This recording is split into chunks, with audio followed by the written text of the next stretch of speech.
My name is Leslie Salazar Carrillo, and this is Life Grounded. Quote, "Thus, we see the fate of millions unborn hanging on the tongue of one man, and heaven was silent in that awful moment. But it is to be hoped it will not always be silent, and that the friends of the rights of human nature will in the end prevail," unquote. This famous quote was given by Thomas Jefferson in 1786 regarding the abolition of slavery. Yes, I know, Thomas Jefferson, in fact, owned slaves. He had children by Sally Hemings, who was his slave. So some would say that his thoughts on anything having to do with slavery would be a moot point. I realize that Jefferson, like so many, didn't see people of color as anything other than a commodity to be bought or sold or disposed of. So stay with me. The reason why Thomas Jefferson made that statement was that he had drafted a report that was submitted to the Continental Congress that after 1800, there would be no slavery in the United States. It wouldn't have applied to the original 13 colonies, but would have abolished slavery in the rest of the United States. This had to be voted on, but a delegate from New Jersey was ill, and that state's vote could not be cast. Thomas Jefferson said, "The voice of a single individual of the state, which was divided, would have prevented this abominable crime from spreading itself over the new country. Thus we see the fate of millions unborn hanging on the tongue of one man, and heaven was silent in that awful moment. But it is to be hoped it will not always be silent, and that the friends to the rights of human nature will in the end prevail."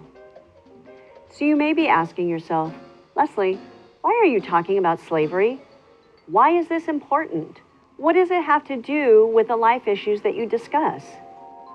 Well, it's important because decisions were being made about people who weren't, by some, even considered a whole person. It's important because these same people didn't have a voice in who determined their fate.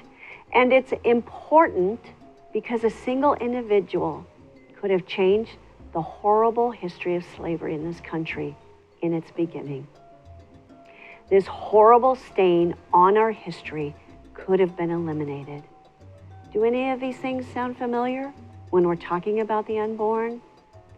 I know some people who adhere to a different ideology than the intrinsic value of life may be watching this and possibly being angry that I'm comparing a woman's right to choose and slavery. However, if you break it down, they are exactly the same. Some people decided that other human beings were less than human and therefore did not have the same inalienable rights as other people. Some people decided other people could be discarded at will because they did not have rights and were not wanted. Some people decided that one person's rights were more important than another person's rights.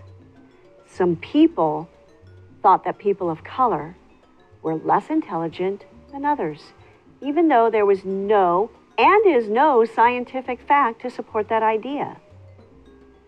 So today, people will argue that the unborn are less human because at a certain stage, they cannot survive outside the womb. That is true. However, there is absolutely no scientific data that supports that a preborn child is not human. Now, getting back to Thomas Jefferson, it seems that throughout his adult life, he was conflicted about slavery and how to abolish the practice. Did he give up? Did he just get tired? Did it seem an unwinnable fight? Did he just stop caring? How do we feel about standing up for the preborn? Are we tired? Does it seem like an unwinnable fight? Did we stop caring? The dark history of slavery still negatively affects us today. how much more will our nation be affected in the long term by not speaking for those who cannot speak for themselves? Thus, we see the fate of millions unborn hanging on the tongue of one man or one woman.